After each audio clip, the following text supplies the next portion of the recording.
For 15 years, the best neurologists in the country had told Audra Flemming the same thing. The damage was permanent, the prognosis was fixed, and the kindest thing she could do for herself was learn to accept it. She had not accepted it. From the 42nd floor of the Fleming Capital Tower in downtown Toronto, Audra ran a $12 billion asset management firm from a wheelchair she had occupied since a single wrong step on a black ice morning in January 2009. A fractured vertebra, a catastrophic compression, and a surgery that her own physician had described afterward as the best outcome available. She had been 31 years old. She had been on her way into the office for a 6 a.m. call with Frankfurt. She still made the Frankfurt calls. She just made them sitting down now. The chair was custom. Titanium frame, pressure distribution cushioning, built to disappear into the background of board meetings and client presentations. Audra had spent a great deal of money ensuring that her paralysis was the least interesting thing about her. It had mostly worked. Fleming Capital had tripled in assets under management in the decade since her injury. Her analysts feared her, her competitors respected her, and the financial press had taken to calling her the most disciplined mind in Bay Street. What the press did not know, what almost no one knew, was that for the past 4 years, Dr. Rourke Steele had been her attending physician, her private rehabilitation consultant, and the one person in the world she trusted completely with her body. That was the arrangement. That was the quiet catastrophe none of them had yet seen clearly. The package arrived on a Tuesday in November, and it arrived late. The concierge desk at Fleming Capital was accustomed to couriers.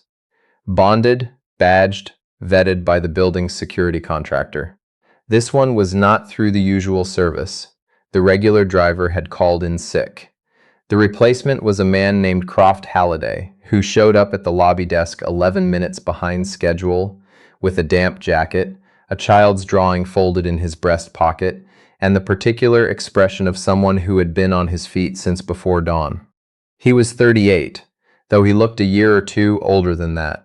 Single father. His daughter Rosie was 7 and currently at school in Scarborough, which was 40 minutes away in good traffic and an hour and 15 in what November usually delivered.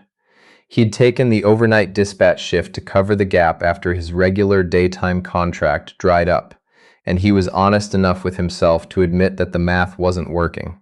But Rosie needed her winter boots, and the furnace needed its annual service, and so Croft Halliday kept showing up. He signed the log at the desk, accepted his building pass, and took the elevator to 42.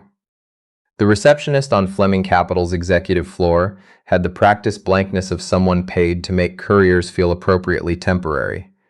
She pointed him toward the corridor without looking up from her screen. "Drop it at the assistant's desk. 3rd door." He found the desk. The assistant was away from it.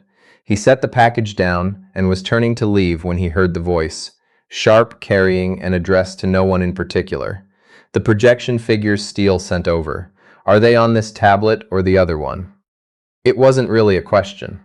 Audra Flemming was already moving through the corridor in her chair, a phone tucked between her jaw and shoulder, a tablet balanced across her armrests, scanning something that clearly displeased her. She nearly passed him without registering him at all. "Package delivery," Croft said, stepping aside. "Signed in downstairs. I can let myself out." She glanced up then.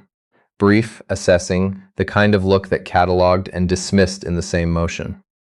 "Leave the pass with reception." He nodded and started back toward the elevator. He would have been gone in 30 seconds. He nearly was. But the corridor turned at an angle before the elevator bank, and as Croft rounded it, he passed the open doorway of what appeared to be a small rehabilitation room, not unusual for a building with executive-level accessibility accommodations. What stopped him was not the room itself. It was the equipment inside it, specifically the spinal orthosis mounted on the stand near the window. He'd seen one before. His younger brother Daly had worn a similar brace for 8 months after a car accident outside Sudbury, and Croft had spent those 8 months learning more about spinal biomechanics than any courier had any reasonable cause to know. He'd driven Daly to every appointment. He'd sat in on the consultations because Daly had nobody else. He'd read every pamphlet, asked every question, annoyed every technician. The brace in the room was wrong. Not visibly, not to anyone without a reason to look. But the posterior strut alignment was off, angled inward at the lower thoracic region in a way that would have redistributed pressure away from where it needed to go and concentrated it exactly where it shouldn't. It wasn't a broken brace, it was an adjusted one. Deliberately, precisely adjusted in a direction that would make it look like it was doing its job while quietly doing the opposite. Croft stood in the doorway for a moment longer than he should have. Then he went to the elevator and left. He thought about it for 3 days. He told himself it wasn't his business. He told himself he'd probably misread it, that he was a courier, not a medical professional, and that the brace had likely been calibrated by someone with an actual degree in the relevant field. He told himself that rich people in towers had teams of specialists and that his instinct, however certain it felt, was probably just ego dressed up as concern. He told Rosie about it obliquely while she ate her cereal on Thursday morning. He said, "If you saw something that looked wrong but you weren't sure and it wasn't your business, what would you do?" Rosie, who was 7 and unencumbered by self-doubt, said, "I'd say something."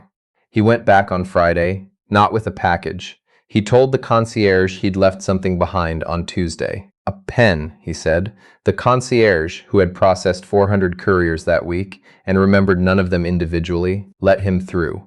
He didn't have a plan. What he had was the piece of paper he'd written on Thursday night after Rosie went to bed, a printout of the technical documentation for the specific brace model with the adjustment range highlighted, and a handwritten note in the margin that said, "The posterior strut on the unit in your rehabilitation room is set 14 mm outside normal therapeutic range inward. This causes spinal loading in the wrong direction. I don't know if you know. I think you should." He left it with the receptionist and said it was for Miss Flemming and gave his name and number. He expected nothing. Or he expected a call from a lawyer. One of the two. Audra read the note twice. The first time she read it the way she read everything. Quickly, analytically, extracting the factual content and setting the emotional register aside. The second time she read it more slowly, and she felt something she hadn't allowed herself to feel in a long time. The cold, specific dread of a possibility she hadn't wanted to consider. She called Steele. He answered on the second ring, which he always did, which she had always taken as attentiveness. He told her that the note was almost certainly from someone with partial knowledge and no clinical context, that brace calibration was highly individualized, and that he would come in Monday to walk her through the rationale for the current settings. His voice was exactly as measured and confident as it always was. After she hung up, Audra sat very still for a long moment. Then she called the courier back. Croft Halliday arrived at Flemming Capital on Saturday morning, which was the first time in 15 years that anyone had been in the executive suite without an appointment that had cleared legal, compliance, and Audra's personal assistant. She had sent everyone home. The cleaning staff had been redirected. It was just her and the winter light coming flat through the floor-to-ceiling windows and the sound of the city 42 floors below. "Sit down," she said when he came through the door. He sat. He had brought the technical documentation, a thicker version than the note, printed and paper-clipped. He set it on the table between them. She looked at him with the expression she used on analysts who were presenting models she hadn't decided to trust yet. "You're a courier. Delivery driver," he said. "Independent contract. And you know about spinal orthotics because..." He told her about Daly. All of it. The accident outside Sudbury, the 8 months, the appointments, the technicians, the pamphlets. He didn't perform it and he didn't minimize it. He just said it. She was quiet for a moment. "My doctor has been treating me for 4 years. I know. I'm not saying your doctor made a mistake." He paused. "I'm saying the brace didn't get that way by accident." That sentence landed in the room and stayed there. Audra Flemming had built a career on the ability to recognize when someone was telling her the truth versus when they were performing confidence. It was the skill that had made her money, and it was the skill that she now understood with a particular nauseating clarity she had entirely failed to apply to the man who had been adjusting her brace for 4 years. because Rourke Steele was not just her doctor. He was, quietly and incrementally, her proxy. He held her medical power of attorney, established 18 months ago at his recommendation, framed as prudent planning. He had a seat on her firm's advisory board, a position Audra had offered as a professional courtesy. He had been, for the past 6 months, providing quarterly assessments of her cognitive and physical fitness to lead to the board's governance committee, a process he had suggested himself, and she had agreed to without fully reading the clause that made his assessments binding on her executive status. She had trusted him. She had trusted him the way you trust someone who is always there, always competent, always one step ahead, never recognizing that the reason he was always one step ahead was because he was managing the direction she was walking. If she couldn't walk. "I need to verify this independently," she said. Croft nodded. "You should. I'm not a doctor. I could be wrong." He met her eyes. "I don't think I'm wrong." The independent consultation happened the following Wednesday, at a clinic in Mississauga that had no connection to Steele, to Flemming Capital, or to anyone in Audra's existing network. She had arranged it through a colleague she trusted, a woman she'd gone to school with, now a hospital administrator in Hamilton, who had called in a favor with a senior orthopedic rehabilitation specialist named Dr. Kwame Asante. Asante examined the brace. He examined Audra. He asked her a series of questions about her treatment history and her functional progress over the past 4 years. Then he sat down across from her and said, with the careful, exact language of someone who understood the weight of what he was about to say, that there was no clinical justification for the posterior strut setting, that the current calibration was actively working against the residual nerve function she had, that with the correct brace setting and an appropriately tailored rehabilitation protocol, not the one she was currently on, she might, not certainly, but genuinely might, recover meaningful lower limb function within 12 to 18 months. He said he couldn't speak to how the brace had come to be calibrated this way. He said it was not a factory default. He said someone had adjusted it. Audra did not react visibly. This was also a skill she had spent years developing, and it served her now in a way she was grateful for, because what she felt underneath the stillness was something she had no professional category for. She had been here. She had been here the whole time, right on the edge of a life that had been withheld from her. Croft was waiting in the reception area.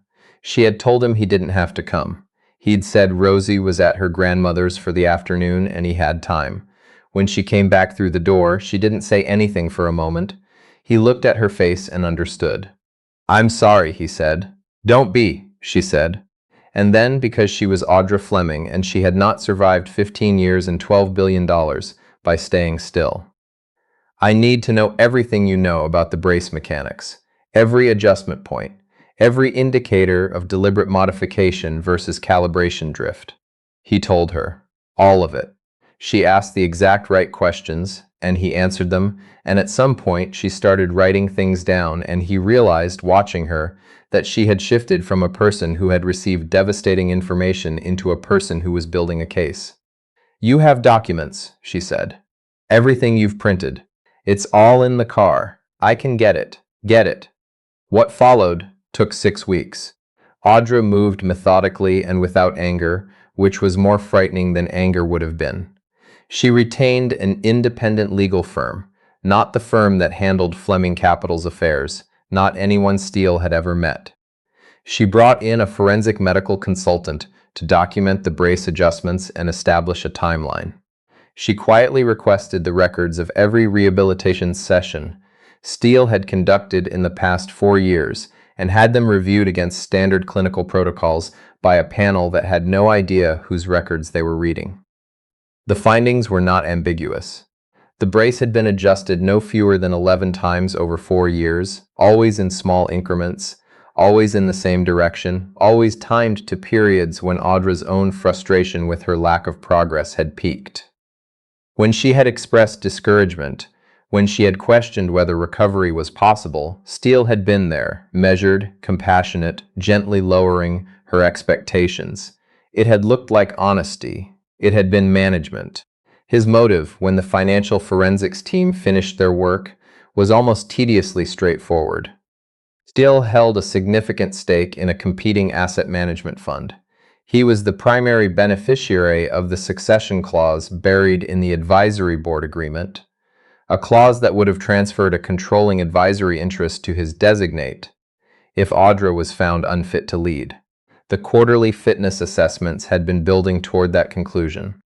The brace had been ensuring that her physical decline would confirm it. He had needed her grateful, dependent, and slowly, credibly failing. He had very nearly gotten what he needed. The morning that Audra's legal team filed with the Ontario Securities Commission and the College of Physicians and Surgeons simultaneously, Croft was in the Flemming Capital boardroom with a cup of coffee he hadn't asked for and the uncomfortable feeling of being in a room where everything cost more than his car. He had been asked to give a statement to the legal team, a formal account of what he'd seen, when, and why it had concerned him. He had given it, signed it, and was waiting to be told he could leave. Audra came into the boardroom with two of her lawyers and no wheelchair. She was using a cane. She had started the new rehabilitation protocol 3 weeks prior, and the progress had been, as Asante had told her it might be, faster than expected. She moved carefully, deliberately, with the particular focus of someone relearning something their body had been denied for longer than it should have been. The room went quiet. The boards who had assembled for their quarterly meeting, who had been told only that there were urgent matters requiring their attention, watched her walk to the head of the table and understood, before anyone said a word, that something had fundamentally shifted. She stood at the head of the table and looked at each of them in turn. "I want to walk you through what has happened," she said. "I want to be precise because precision matters and because I need every person in this room to understand exactly what was done, by whom, and what is now being done in response." She was precise. She was complete. When Steele was reached for comment 3 hours later by the legal team's communications contact, he had already retained counsel and issued a statement through that counsel denying any wrongdoing. The denial was noted. The documentation was substantially more compelling. The College of Physicians and Surgeons suspended his license pending investigation. The OSC opened a formal inquiry into the advisory board succession clause and the fund interests. The civil proceedings would take the better part of 2 years. None of it was fast, none of it was simple, and none of it delivered the clean satisfaction of fictional justice. But it was real, and it was moving, and it was irrevocable. After the board meeting, when the lawyers had gathered their papers and the board members had filed out with the stunned, recalibrating expressions of people who had attended a quarterly meeting and walked into something considerably larger, Audra found Croft still in the building. He was standing near the window at the end of the corridor, looking out at the lake, which on a clear November afternoon was the particular dark blue that made Toronto feel, briefly, like a city that had earned its waterfront. "You can go," she said. "You've been here most of the day. Rosie's got after school until 5:30. She stood beside him, with the cane, carefully, with the deliberateness that was still new, and that she suspected would feel new for a long time yet. "What you did," she said, "was not a small thing. I want you to know I understand that." He looked at her sideways. "I looked at a brace in a hallway. You came back," she said, "with documentation. On a Saturday, for a person you'd met once for 45 seconds. She paused. "Most people don't do that." He didn't have a response to that, which she respected. He could have said something modest and deflecting. He didn't say anything at all. "I'd like to offer you a position," she said. "Not out of sentimentality. I don't operate on sentimentality.